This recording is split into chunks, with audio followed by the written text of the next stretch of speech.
Welcome to Divine Rest Readings.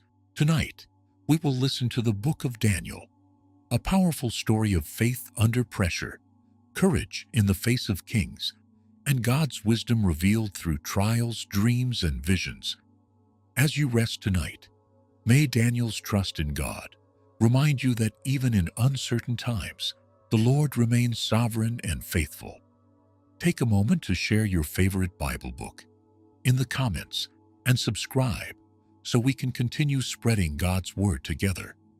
Rest well, and may God's peace be with you tonight. The Book of Daniel.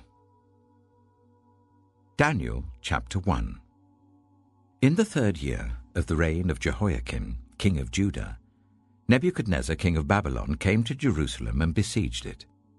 And the Lord delivered Jehoiakim, king of Judah, into his hand, along with some of the articles from the temple of God. These he carried off to the temple of his God in Babylonia, and put in the treasure house of his God. Then the king ordered Ashpenaz, chief of his court officials, to bring into the king's service some of the Israelites from the royal family and the nobility, young men without any physical defect, handsome, showing aptitude for every kind of learning, well-informed, quick to understand, and qualified to serve in the king's palace. He was to teach them the language and literature of the Babylonians. The king assigned them a daily amount of food and wine from the king's table. They were to be trained for 3 years, and after that they were to enter the king's service. Among those who were chosen were some from Judah: Daniel, Hananiah, Mishael, and Azariah. The chief official gave them new names. To Daniel, the name Belteshazzar; to Hananiah, Shadrach; to Mishael, Meshach; and to Azariah, Abednego. But Daniel resolved not to defile himself with the royal food and wine, and he asked the chief official for permission not to defile himself in this way. Now God had caused the official to show favor and compassion to Daniel. But the official told Daniel, "I'm afraid of my lord the king, who has assigned your food and drink. Why should he see you looking worse than the other young men of your age? The king would then have my head because of you." Daniel then said to the guard whom the chief official had appointed over Daniel, Hananiah, Mishael, and Azariah, "Please test your servants for 10 days. Give us nothing but vegetables to eat and water to drink. Then compare our appearance with that of the young men who eat the royal food, and treat your servants in accordance with what you see." So he agreed to this and tested them for 10 days. At the end of the 10 days, they looked healthier and better nourished than any of the young men who ate the royal food. So the guard took away their choice food and the wine they were to drink, and gave them vegetables instead. To these 4 young men, God gave knowledge and understanding of all kinds of literature and learning. And Daniel could understand visions and dreams of all kinds.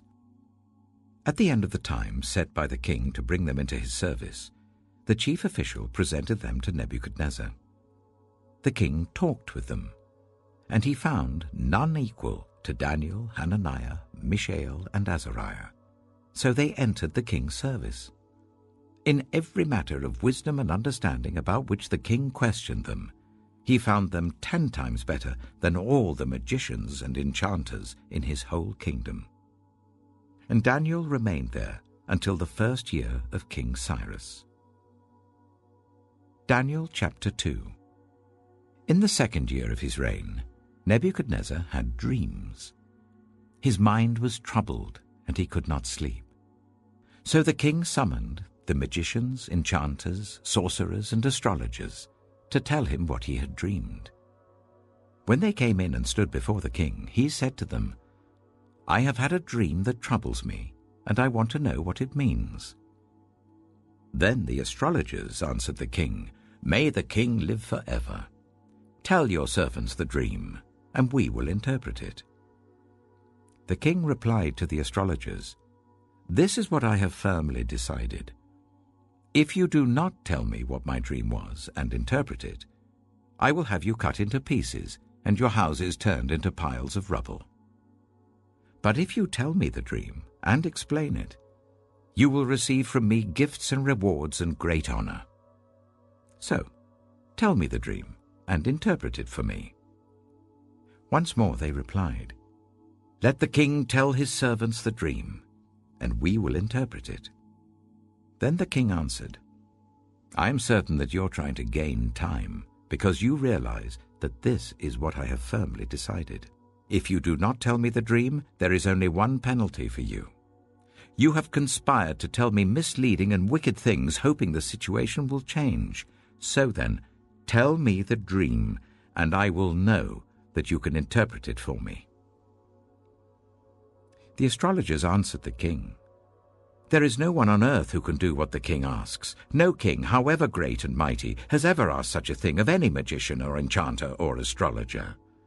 What the king asks is too difficult. No one can reveal it to the king except the gods, and they do not live among humans."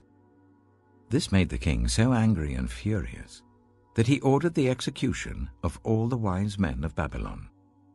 So the decree was issued to put the wise men to death, and men were sent to look for Daniel and his friends to put them to death. When Arioch, the commander of the king's guard, had gone out to put to death the wise men of Babylon, Daniel spoke to him with wisdom and tact.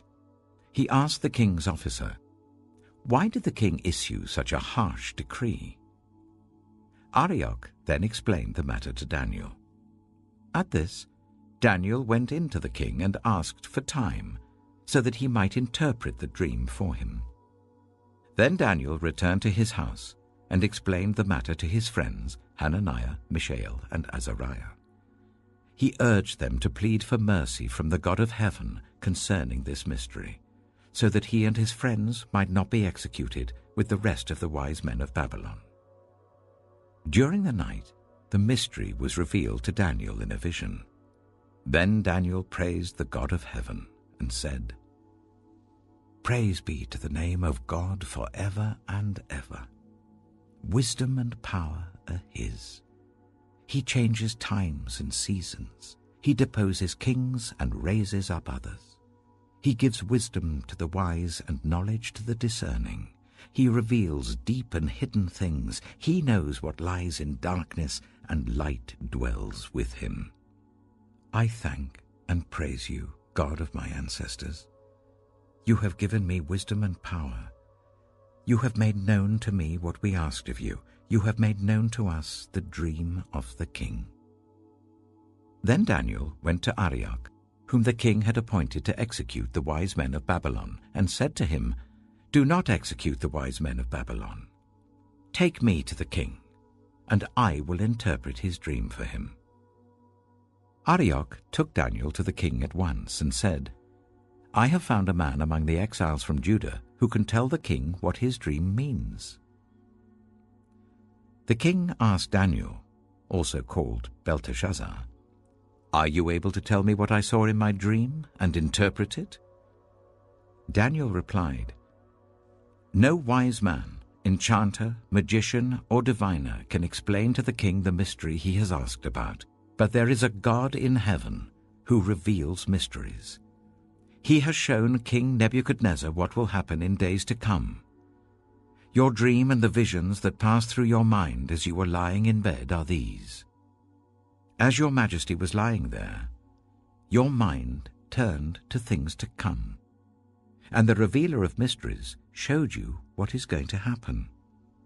As for me, this mystery has been revealed to me, not because I have greater wisdom than anyone else alive, but so that your majesty may know the interpretation, and that you may understand what went through your mind." Your majesty looked, and there before you stood a large statue, an enormous, dazzling statue, awesome in appearance.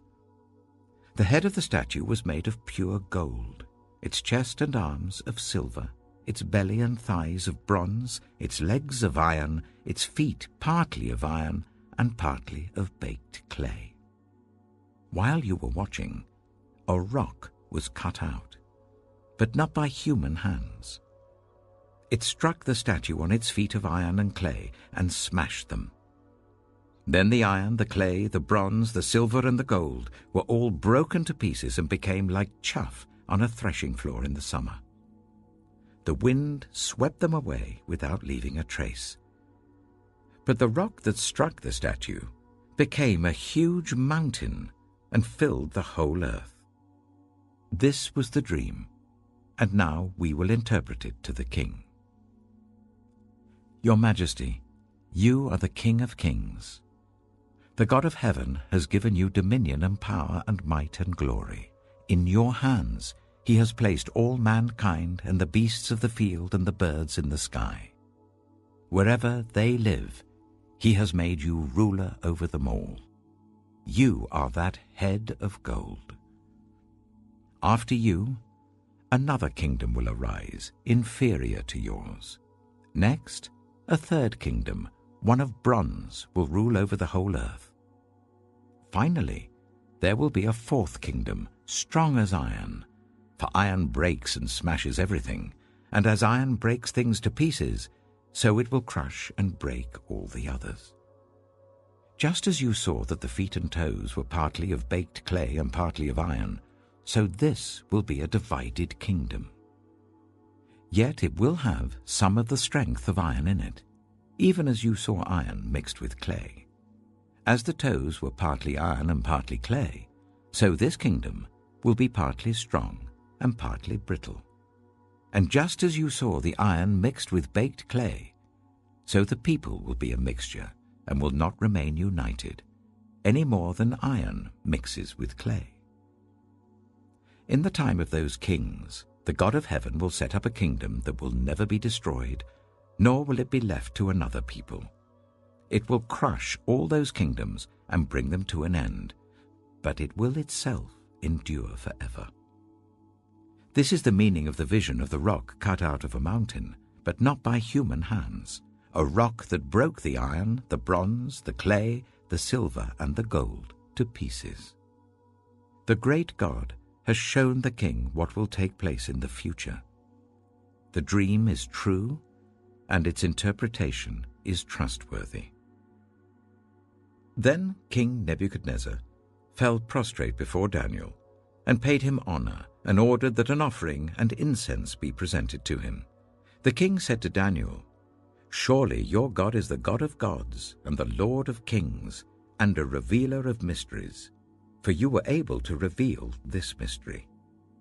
Then the king placed Daniel in a high position and lavished many gifts on him. He made him ruler over the entire province of Babylon and placed him in charge of all its wise men. Moreover, at Daniel's request, the king appointed Shadrach, Meshach, and Abednego chief ministers over the province of Babylon, while Daniel himself remained at the royal court. Daniel chapter 3. King Nebuchadnezzar made an image of gold, 60 cubits high and 6 cubits wide, and set it up on the plain of Dura in the province of Babylon.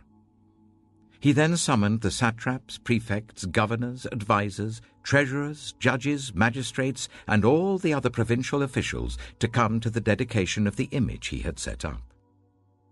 So the satraps, prefects, governors, advisers, treasurers, judges, magistrates, and all the other provincial officials assembled for the dedication of the image that King Nebuchadnezzar had set up, and they stood before it. Then the herald loudly proclaimed, "Nations and peoples of every language, this is what you are commanded to do. As soon as you hear the sound of the horn, flute, zither, lyre, harp, pipe, and all kinds of music, you must fall down and worship the image of gold that King Nebuchadnezzar has set up. Whoever does not fall down and worship will immediately be thrown into a blazing furnace."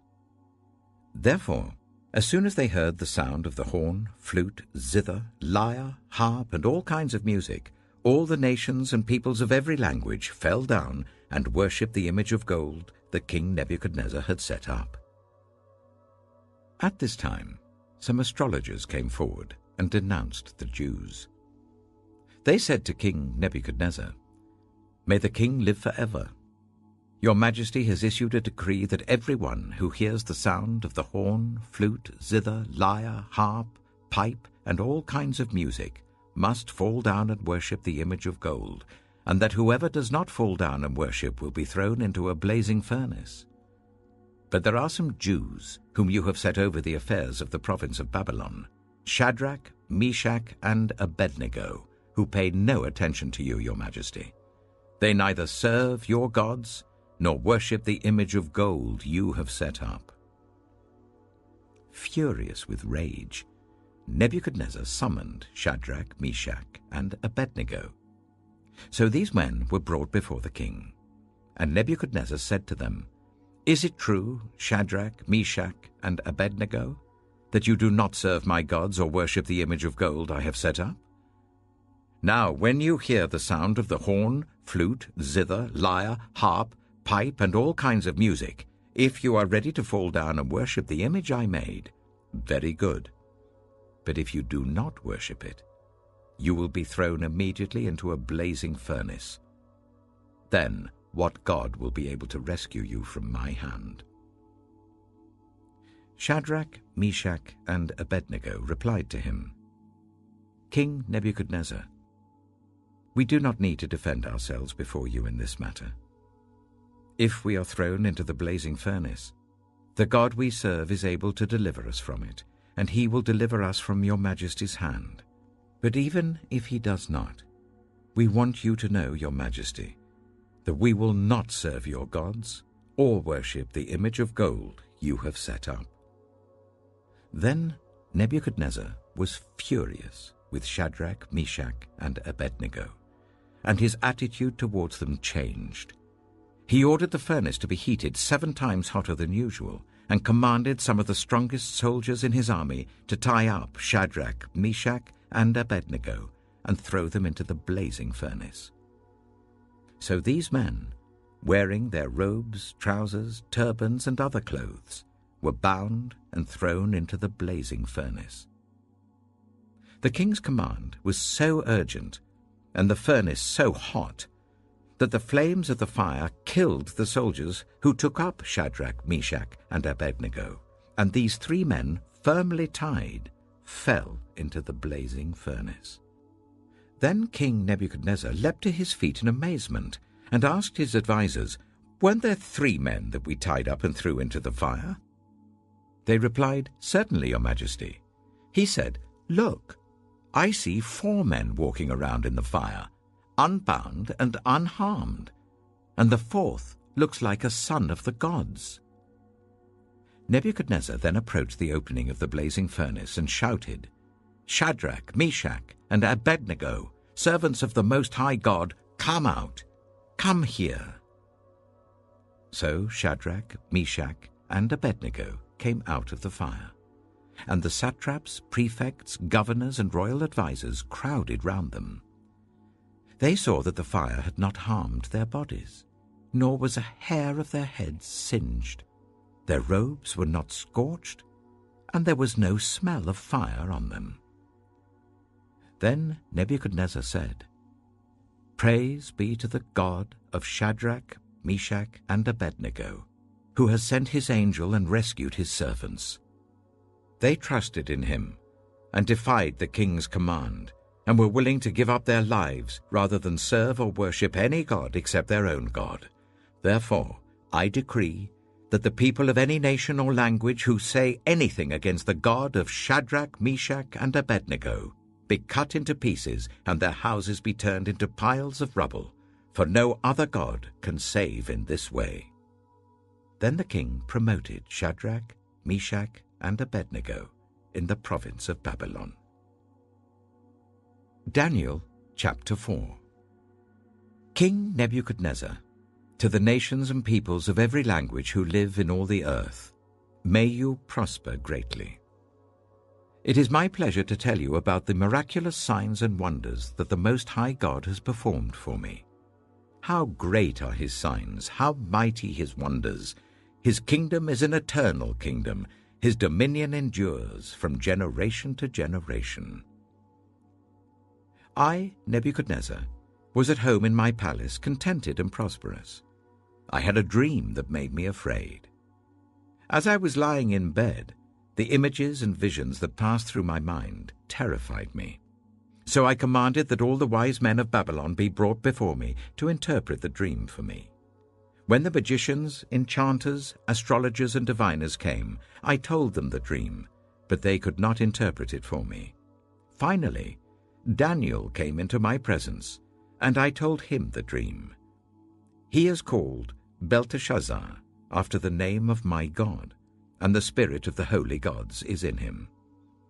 I said, Belteshazzar, chief of the magicians, I know that the spirit of the holy gods is in you, and no mystery is too difficult for you. Here is my dream. Interpret it for me. These are the visions I saw while lying in bed. I looked, and there before me stood a tree in the middle of the land. Its height was enormous. The tree grew large and strong, and its top touched the sky. It was visible to the ends of the earth. Its leaves were beautiful, its fruit abundant, and on it was food for all. Under it, the wild animals found shelter, and the birds lived in its branches. From it, every creature was fed. In the visions I saw while lying in bed, I looked, and there before me was a holy one, a messenger, coming down from heaven. He called in a loud voice, "Cut down the tree, and trim off its branches. Strip off its leaves and scatter its fruit. Let the animals flee from under it, and the birds from its branches. But let the stump and its roots, bound with iron and bronze, remain in the ground, in the grass of the field. Let him be drenched with the dew of heaven, and let him live with the animals among the plants of the earth. Let his mind be changed from that of a man, and let him be given the mind of an animal, till 7 times pass by for him." The decision is announced by messengers. The holy ones declare the verdict, so that the living may know that the Most High is sovereign over all kingdoms on earth, and gives them to anyone he wishes, and sets over them the lowliest of people. This is the dream that I, King Nebuchadnezzar, had. Now, Belteshazzar, tell me what it means, for none of the wise men in my kingdom can interpret it for me, but you can, because the spirit of the holy gods is in you. Then Daniel, also called Belteshazzar, was greatly perplexed for a time, and his thoughts terrified him. So the king said, "Belteshazzar, do not let the dream or its meaning alarm you." Belteshazzar answered, "My lord, if only the dream applied to your enemies and its meaning to your adversaries. The tree you saw, which grew large and strong, with its top touching the sky, visible to the whole earth, with beautiful leaves and abundant fruit, providing food for all, giving shelter to the wild animals, and having nesting places in its branches for the birds. Your Majesty, you are that tree. You have become great and strong. Your greatness has grown until it reaches the sky, and your dominion extends to distant parts of the earth. Your Majesty saw a holy one, a messenger, coming down from heaven and saying, 'Cut down the tree and destroy it, but leave the stump, bound with iron and bronze, in the grass of the field, while its roots remain in the ground. Let him be drenched with the dew of heaven, let him live with the wild animals until 7 times pass by for him.' This is the interpretation, Your Majesty, and this is the decree the Most High has issued against my lord the king. You will be driven away from people and will live with the wild animals. You will eat grass like the ox and be drenched with the dew of heaven.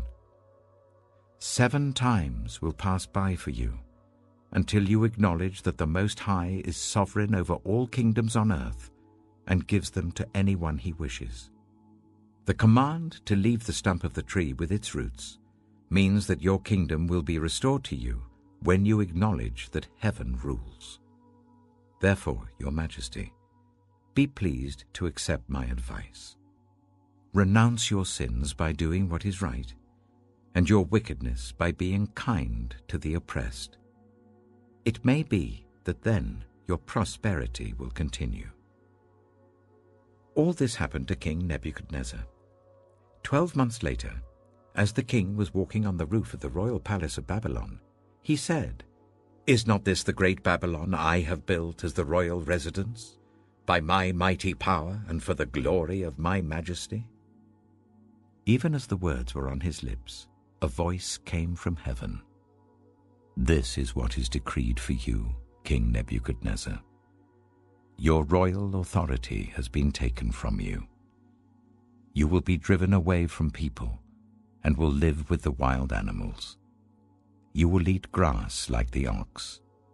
7 times will pass by for you until you acknowledge that the Most High is sovereign over all kingdoms on earth and gives them to anyone he wishes." Immediately what had been said about Nebuchadnezzar was fulfilled. He was driven away from people and ate grass like the ox. His body was drenched with the dew of heaven until his hair grew like the feathers of an eagle and his nails like the claws of a bird.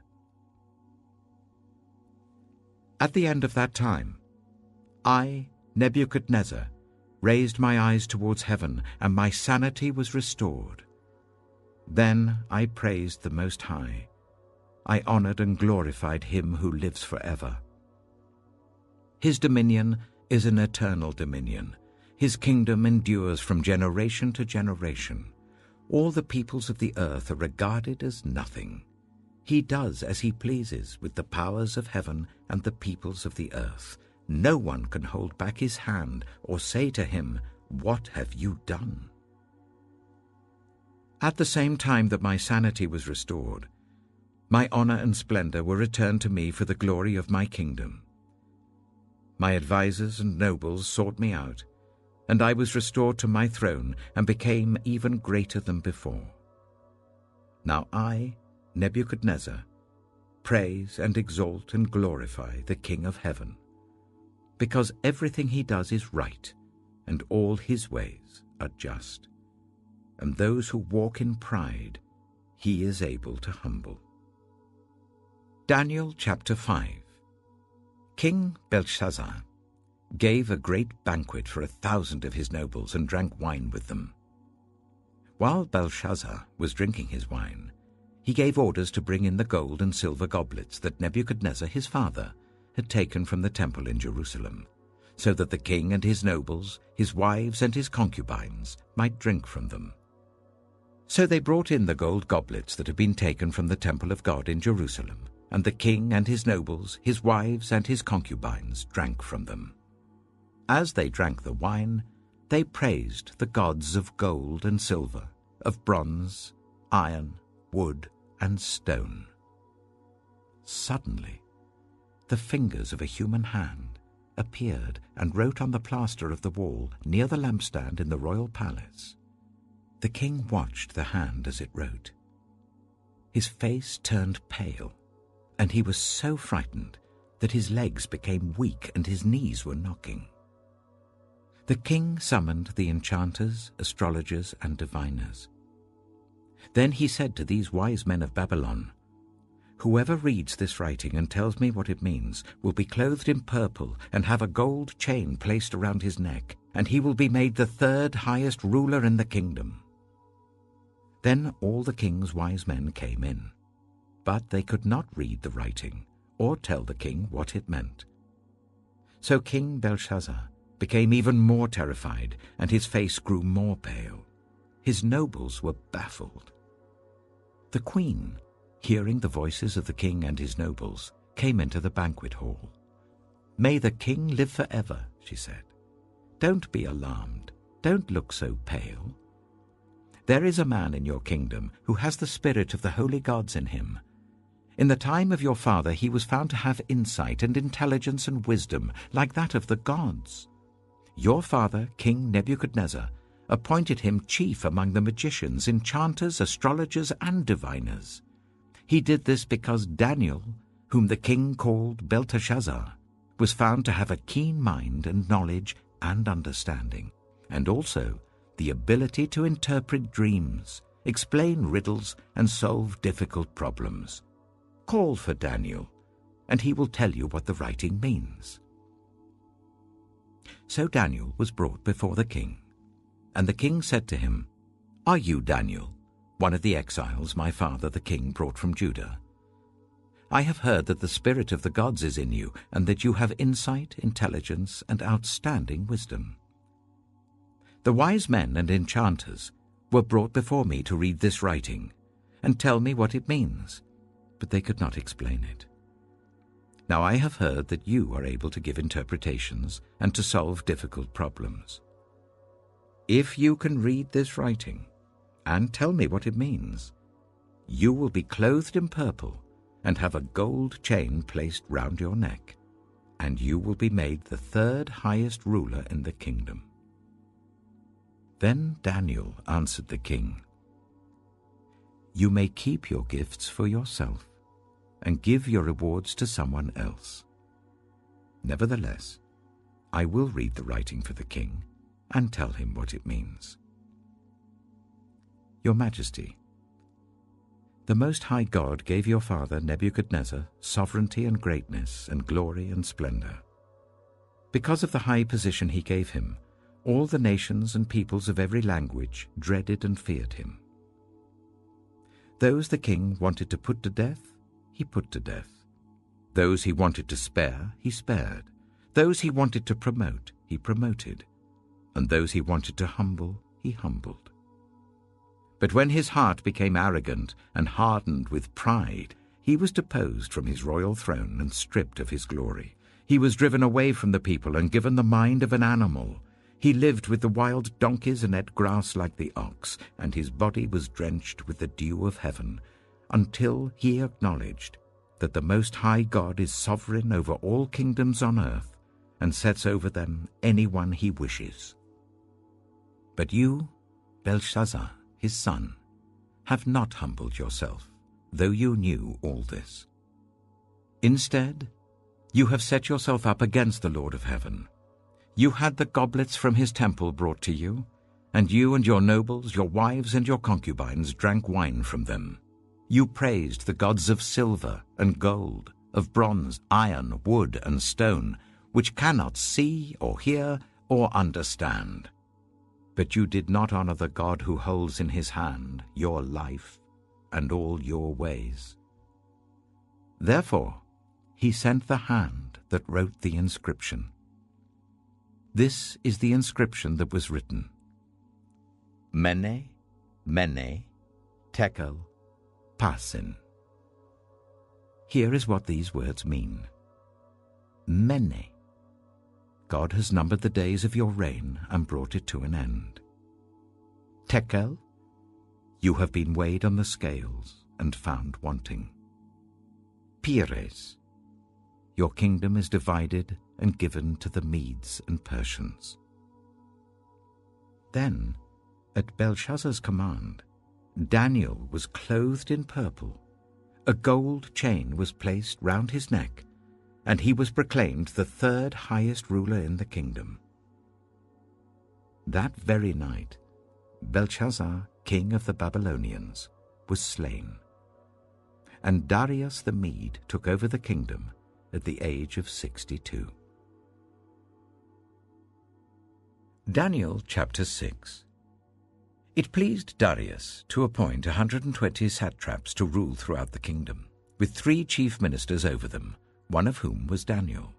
The satraps were made accountable to them, so that the king might not suffer loss. Now Daniel so distinguished himself among the chief ministers and the satraps by his exceptional qualities that the king planned to set him over the whole kingdom. At this, the chief ministers and the satraps tried to find grounds for charges against Daniel in his conduct of government affairs, but they were unable to do so. They could find no corruption in him because he was trustworthy and neither corrupt nor negligent. Finally, these men said, "We will never find any basis for charges against this man Daniel, unless it has something to do with the law of his God." So these chief ministers and satraps went as a group to the king and said, "May King Darius live forever. The royal ministers, prefects, satraps, advisers, and governors, have all agreed that the king should issue an edict and enforce the decree that anyone who prays to any god or human being during the next 30 days, except to you, your majesty, shall be thrown into the lion's den. Now, your majesty, issue the decree and put it in writing so that it cannot be altered, in accordance with the law of the Medes and Persians, which cannot be repealed. So King Darius put the decree in writing. Now when Daniel learned that the decree had been published, he went home to his upstairs room where the windows opened towards Jerusalem. 3 times a day he got down on his knees and prayed, giving thanks to his God, just as he had done before. Then these men went as a group and found Daniel praying and asking God for help. So they went to the king and spoke to him about his royal decree. "Did you not publish a decree that during the next 30 days, anyone who prays to any god or human being except to you, your majesty, would be thrown into the lion's den?" The king answered, "The decree stands, in accordance with the law of the Medes and Persians, which cannot be repealed." Then they said to the king, "Daniel, who is one of the exiles from Judah, pays no attention to you, your majesty, or to the decree you put in writing. He still prays 3 times a day." When the king heard this, he was greatly distressed. He was determined to rescue Daniel and made every effort until sunset to save him.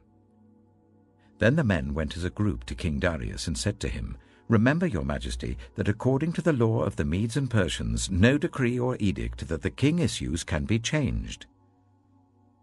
So the king gave the order, and they brought Daniel and threw him into the lion's den.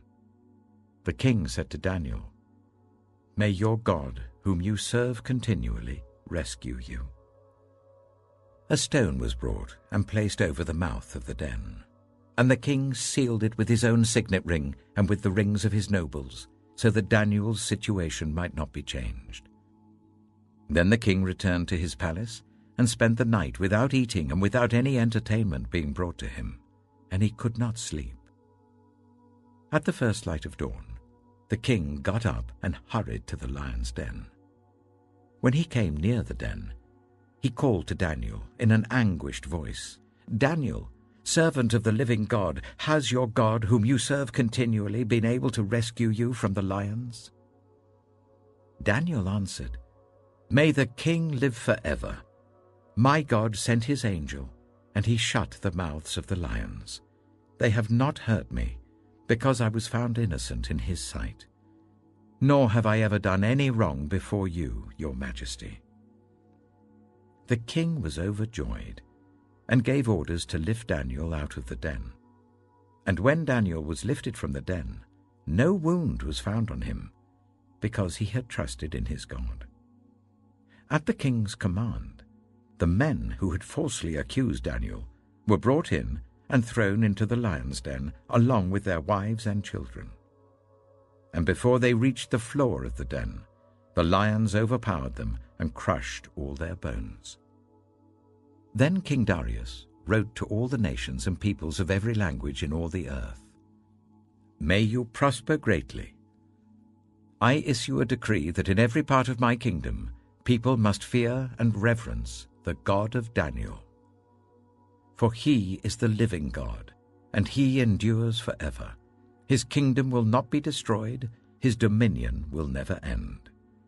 He rescues and he saves. He performs signs and wonders in the heavens and on the earth. He has rescued Daniel from the power of the lions." So Daniel prospered during the reign of Darius and the reign of Cyrus the Persian. Daniel chapter 7. In the first year of Belshazzar, king of Babylon, Daniel had a dream, and visions passed through his mind as he was lying in bed. He wrote down the substance of his dream. Daniel said, "In my vision at night I looked, and there before me were the 4 winds of heaven churning up the great sea. 4 great beasts, each different from the others, came up out of the sea. The first was like a lion, and it had the wings of an eagle. I watched until its wings were torn off, and it was lifted from the ground so that it stood on 2 feet like a human being. And the mind of a human was given to it. And there before me was a second beast, which looked like a bear. It was raised up on one of its sides, and it had 3 ribs in its mouth between its teeth. It was told, "Get up and eat your fill of flesh." After that, I looked, and there before me was another beast, one that looked like a leopard, and on its back it had 4 wings like those of a bird. This beast had 4 heads, and it was given authority to rule. After that, in my vision at night, I looked, and there before me was a 4th beast, terrifying and frightening and very powerful.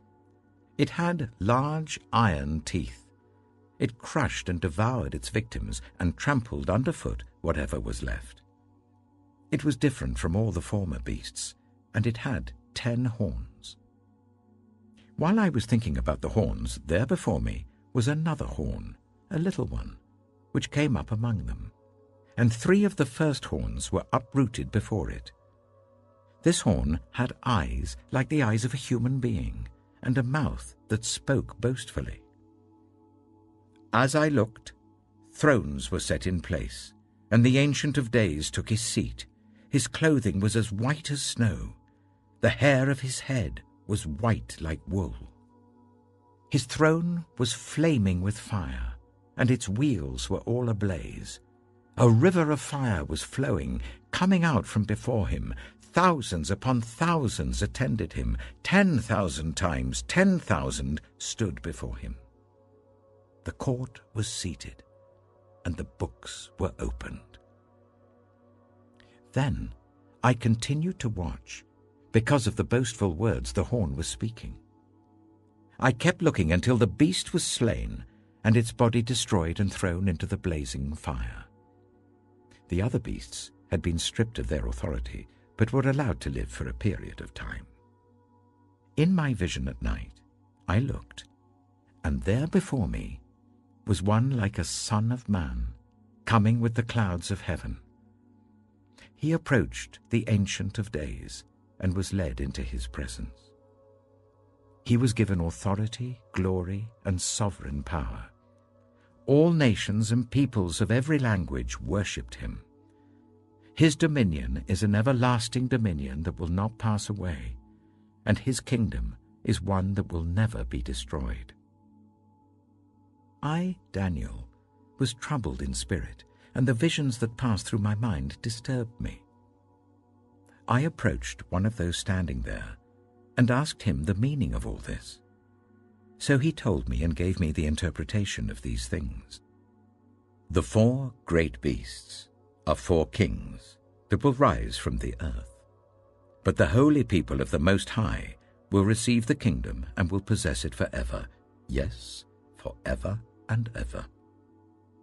Then I wanted to know the meaning of the 4th beast, which was different from all the others and most terrifying, with its iron teeth and bronze claws, the beast that crushed and devoured its victims and trampled underfoot whatever was left.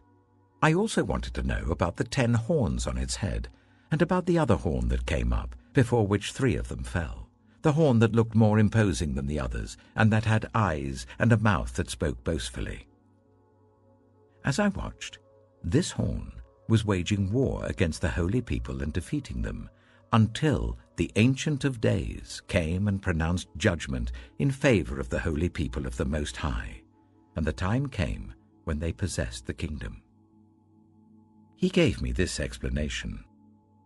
The 4th beast is a 4th kingdom that will appear on earth. It will be different from all the other kingdoms, and will devour the whole earth, trampling it down and crushing it. The 10 horns are 10 kings, who will come from this kingdom. After them another king will arise, different from the earlier ones. He will subdue 3 kings. He will speak against the Most High and oppress his holy people, and try to change the set times and the laws. The holy people will be delivered into his hands for a time, times and half a time. But the court will sit, and his power will be taken away and completely destroyed forever. Then the sovereignty, power, and greatness of all the kingdoms under heaven will be handed over to the holy people of the Most High. His kingdom will be an everlasting kingdom, and all rulers will worship and obey him. This is the end of the matter. I, Daniel, was deeply troubled by my thoughts, and my face turned pale, but I kept the matter to myself. Daniel chapter 8. In the 3rd year of King Belshazzar's reign, I, Daniel, had a vision, after the one that had already appeared to me. In my vision I saw myself in the citadel of Susa, in the province of Elam. In the vision I was beside the Ulai Canal. I looked up, and there before me was a ram with 2 horns standing beside the canal, and the horns were long. One of the horns was longer than the other, but grew up later. I watched the ram as it charged towards the west and the north and the south. No animal could stand against it, and none could rescue from its power. It did as it pleased, and became great. As I was thinking about this, suddenly a goat with a prominent horn between its eyes came from the west, crossing the whole earth without touching the ground. It came towards the 2-horned ram I had seen standing beside the canal and charged at it in great rage. I saw it attack the ram furiously, striking the ram and shattering its 2 horns. The ram was powerless to stand against it. The goat knocked it to the ground and trampled on it, and none could rescue the ram from its power. The goat became very great, but at the height of its power, the large horn was broken off, and in its place 4 prominent horns grew up towards the 4 winds of heaven. Out of one of them came another horn, which started small but grew in power to the south and to the east and towards the beautiful land. It grew until it reached the host of the heavens, and it threw some of the starry host down to the earth and trampled on them. It set itself up to be as great as the commander of the army of the Lord. It took away the daily sacrifice from the Lord, and his sanctuary was thrown down. Because of rebellion, the Lord's people and the daily sacrifice were given over to it. It prospered in everything it did, and truth was thrown to the ground. Then I heard a Holy One speaking, and another Holy One said to him, "How long will it take for the vision to be fulfilled? The vision concerning the daily sacrifice, the rebellion that causes desolation, the surrender of the sanctuary, and the trampling underfoot of the Lord's people." He said to me, "It will take 2,300 evenings and mornings. Then the sanctuary will be reconsecrated." While I, Daniel, was watching the vision and trying to understand it, there before me stood one who looked like a man. And I heard a man's voice from the Ulai calling, "Gabriel, tell this man the meaning of the vision." As he came near the place where I was standing, I was terrified and fell prostrate. "Son of man," he said to me, "understand that the vision concerns the time of the end." While he was speaking to me, I was in a deep sleep with my face to the ground. Then he touched me and raised me to my feet. He said, "I am going to tell you what will happen later in the time of wrath, because the vision concerns the appointed time of the end. The 2-horned ram that you saw represents the kings of Media and Persia. The shaggy goat is the king of Greece, and the large horn between its eyes is the first king.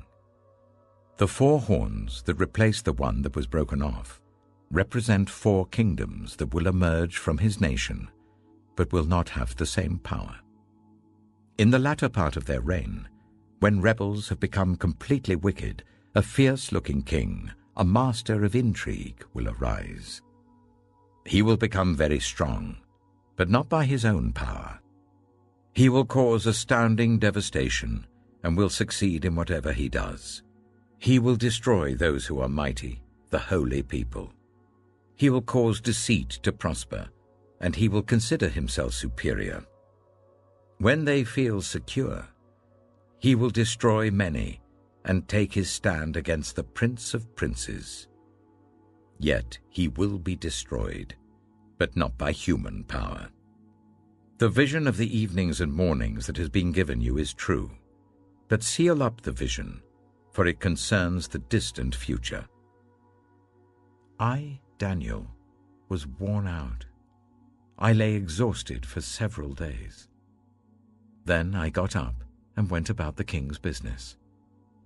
I was appalled by the vision. It was beyond understanding.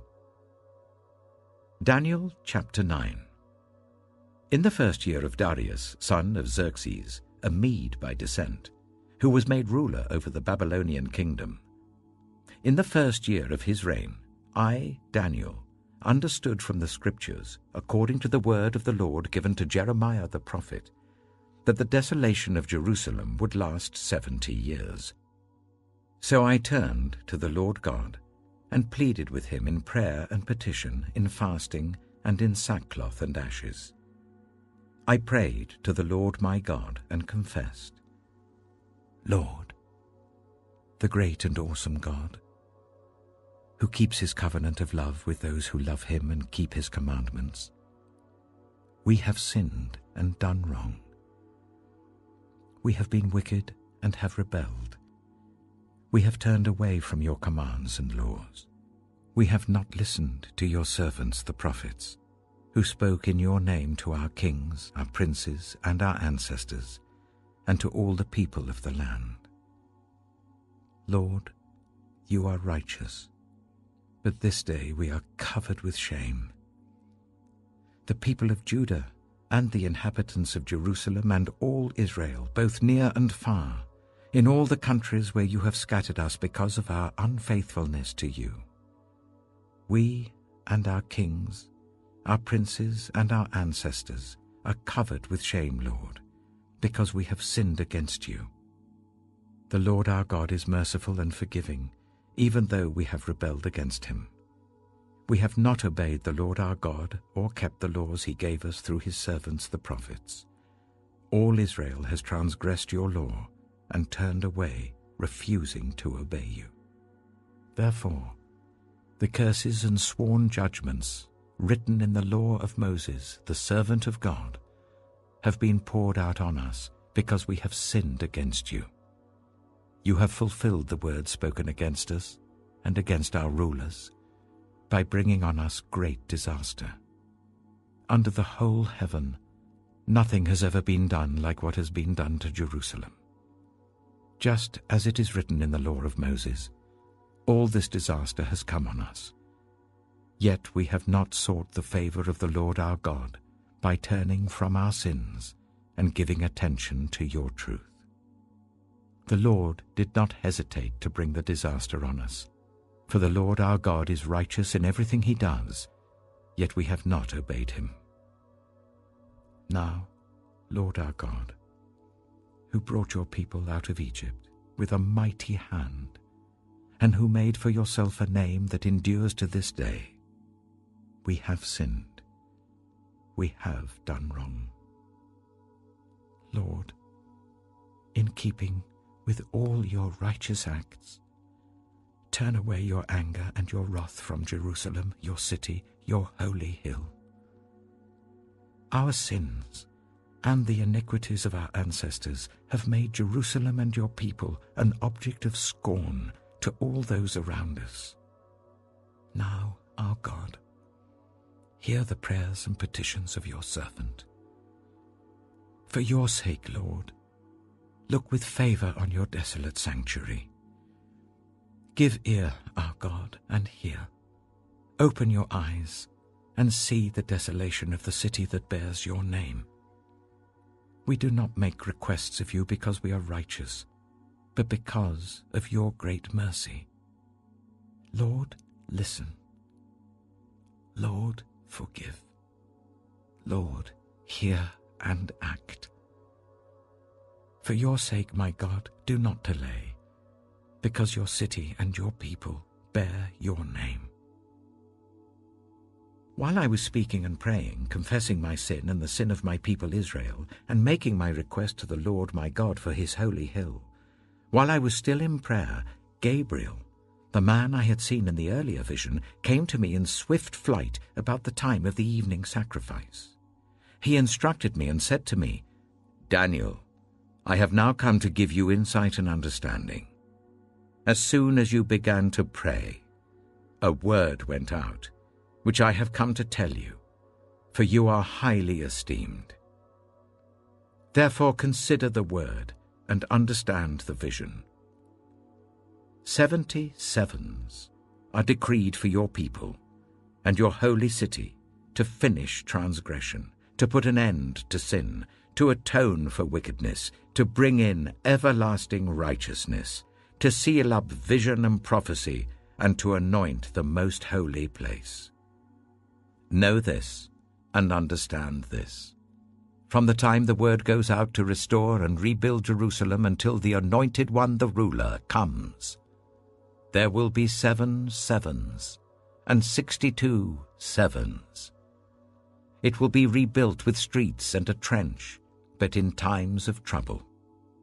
After the 62 sevens, the Anointed One will be put to death and will have nothing. The people of the ruler who will come will destroy the city and the sanctuary. The end will come like a flood. War will continue until the end, and desolations have been decreed. He will confirm a covenant with many for 1 7. In the middle of the 7, he will put an end to sacrifice and offering, and at the temple he will set up an abomination that causes desolation, until the end that is decreed is poured out on him. Daniel chapter 10. In the 3rd year of Cyrus, king of Persia, a revelation was given to Daniel, who was called Belteshazzar. Its message was true, and it concerned a great war.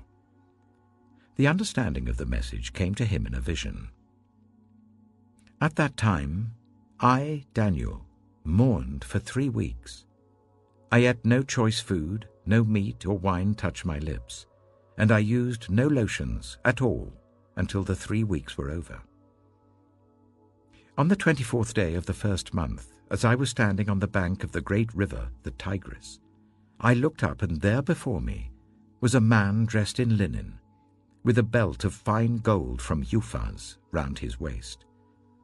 His body was like topaz, his face like lightning, his eyes like flaming torches, his arms and legs like the gleam of burnished bronze, and his voice like the sound of a multitude. I, Daniel, was the only one who saw the vision. Those who were with me did not see it, but such terror overwhelmed them that they fled and hid themselves. So I was left alone, gazing at this great vision. I had no strength left, my face turned deathly pale, and I was helpless. Then I heard him speaking, and as I listened to him, I fell into a deep sleep, my face to the ground. A hand touched me and set me trembling on my hands and knees. He said, "Daniel, you who are highly esteemed, consider carefully the words I am about to speak to you, and stand up, for I have now been sent to you." And when he said this to me, I stood up trembling. Then he continued, "Do not be afraid, Daniel. Since the first day that you set your mind to gain understanding and to humble yourself before your God, your words were heard, and I have come in response to them. But the prince of the Persian kingdom resisted me 21 days. Then Michael, one of the chief princes, came to help me, because I was detained there with the king of Persia. Now I have come to explain to you what will happen to your people in the future, for the vision concerns a time yet to come." While he was saying this to me, I bowed with my face towards the ground and was speechless. Then one who looked like a man touched my lips, and I opened my mouth and began to speak. I said to the one standing before me, "I am overcome with anguish because of the vision, my lord, and I feel very weak. How can I, your servant, talk with you, my lord? My strength is gone, and I can hardly breathe." Again, the one who looked like a man touched me and gave me strength. "Do not be afraid, you who are highly esteemed," he said. "Peace, be strong now. Be strong." When he spoke to me, I was strengthened, and said, "Speak, my lord, since you have given me strength." So he said, "Do you know why I have come to you? Soon I will return to fight against the Prince of Persia, and when I go, the Prince of Greece will come. But first I will tell you what is written in the Book of Truth. No one supports me against them, except Michael, your prince." Daniel chapter 11. And in the first year of Darius the Mede, I took my stand to support and protect him. Now then, I tell you the truth. 3 more kings will arise in Persia, and then a 4th, who will be far richer than all the others. When he has gained power by his wealth, he will stir up everyone against the kingdom of Greece. Then a mighty king will arise, who will rule with great power and do as he pleases. After he has risen, his empire will be broken up and parceled out towards the 4 winds of heaven. It will not go to his descendants, nor will it have the power he exercised, because his empire will be uprooted and given to others. The king of the south will become strong, but one of his commanders will become even stronger than he, and will rule his own kingdom with great power. After some years, they will become allies. The daughter of the king of the south will go to the king of the north to make an alliance, but she will not retain her power, and he and his power will not last. In those days she will be betrayed, together with her royal escort and her father, and the one who supported her. Someone from within her family will arise to take her place. He will attack the forces of the king of the north and enter his fortress. He will fight against them and be victorious. He will also seize their gods, their metal images, and their valuable articles of silver and gold, and carry them off to Egypt. For some years he will leave the king of the north alone. Then the king of the north will invade the realm of the king of the south, but will retreat to his own country. His sons will prepare for war and assemble a great army, which will sweep on like an irresistible flood and carry the battle as far as his fortress. Then the king of the south will march out in a rage and fight against the king of the north, who will raise a large army, but it will be defeated. When the army is carried off, the king of the south will be filled with pride and will slaughter many thousands. Yet he will not remain triumphant. For the king of the north will muster another army, larger than the first, and after several years he will advance with a huge army, fully equipped. In those times, many will rise against the king of the south. Those who are violent among your own people will rebel in fulfillment of the vision, but without success. Then the king of the north will come and build up siege ramps and will capture a fortified city.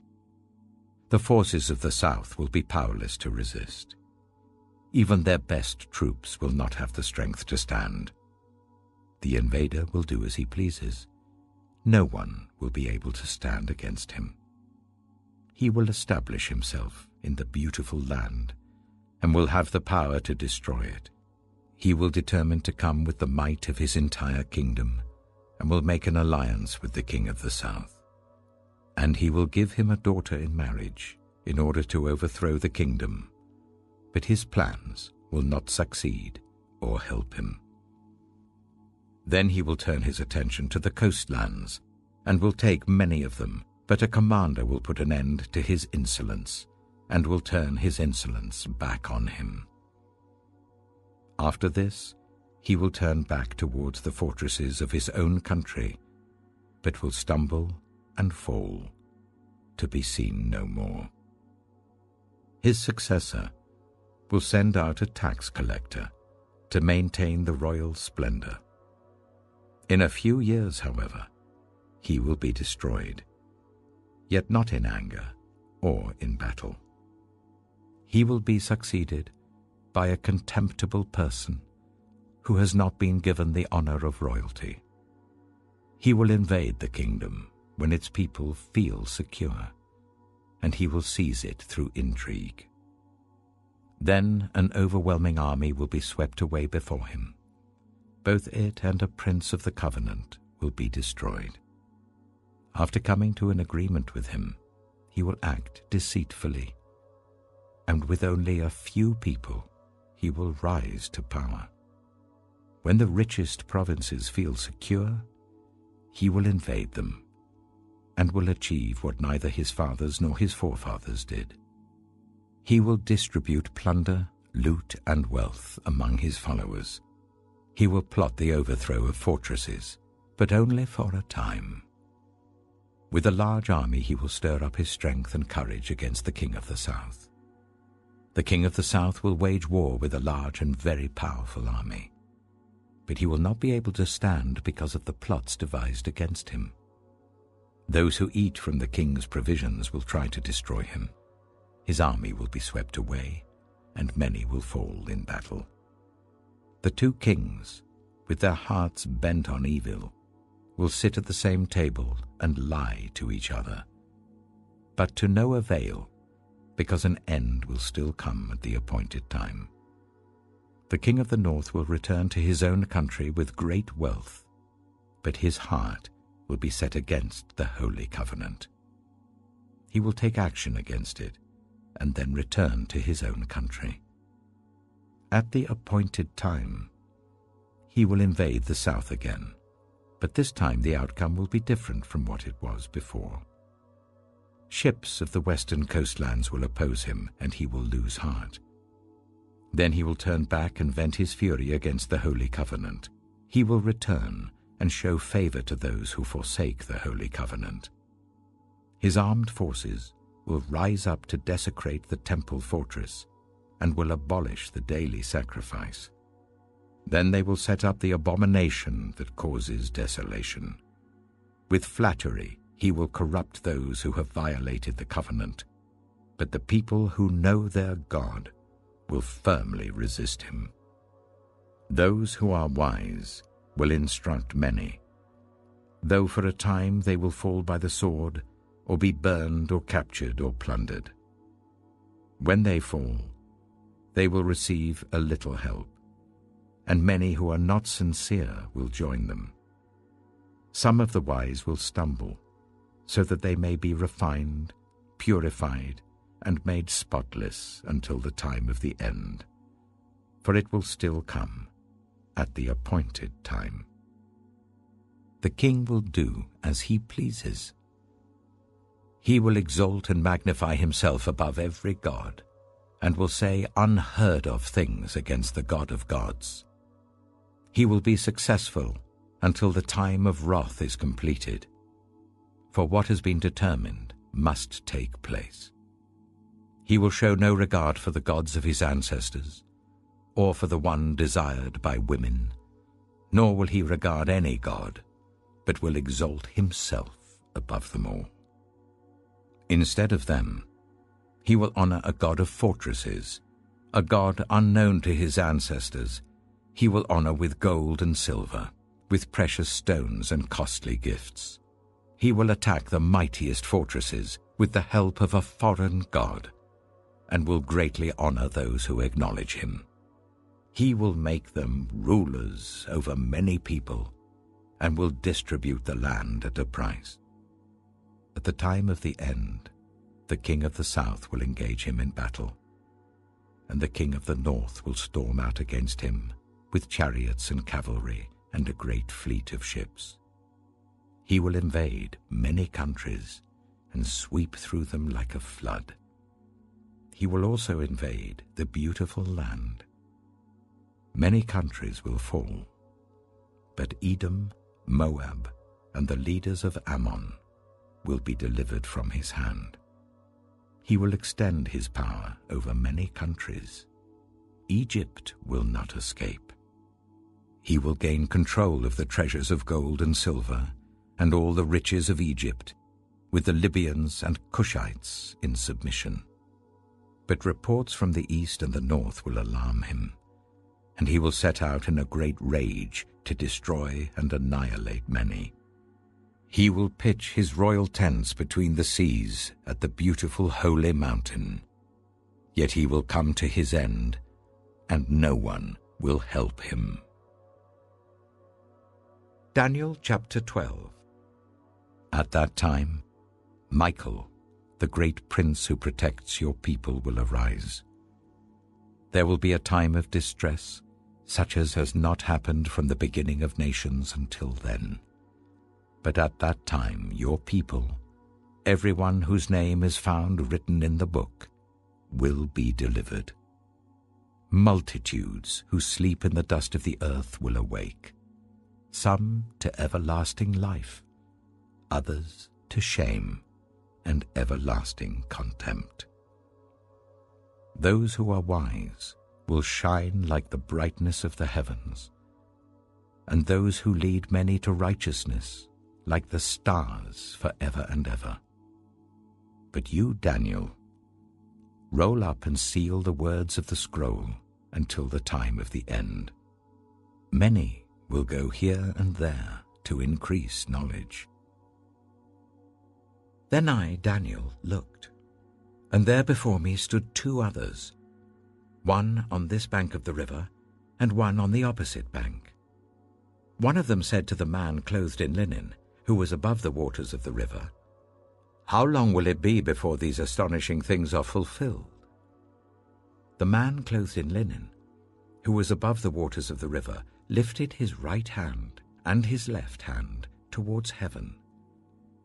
And I heard him swear by him who lives forever, saying, "It will be for a time, times and half a time, when the power of the holy people has been finally broken. All these things will be completed." I heard, but I did not understand. So I asked, "My Lord, what will the outcome of all this be?" He replied, "Go your way, Daniel, because the words are rolled up and sealed until the time of the end. Many will be purified, made spotless and refined, but the wicked will continue to be wicked. None of the wicked will understand, but those who are wise will understand. From the time that the daily sacrifice is abolished, and the abomination that causes desolation is set up, there will be 1,290 days. Blessed is the one who waits for and reaches the end of the 1,335 days. As for you, go your way till the end. You will rest, and then at the end of the days you will rise to receive your allotted inheritance.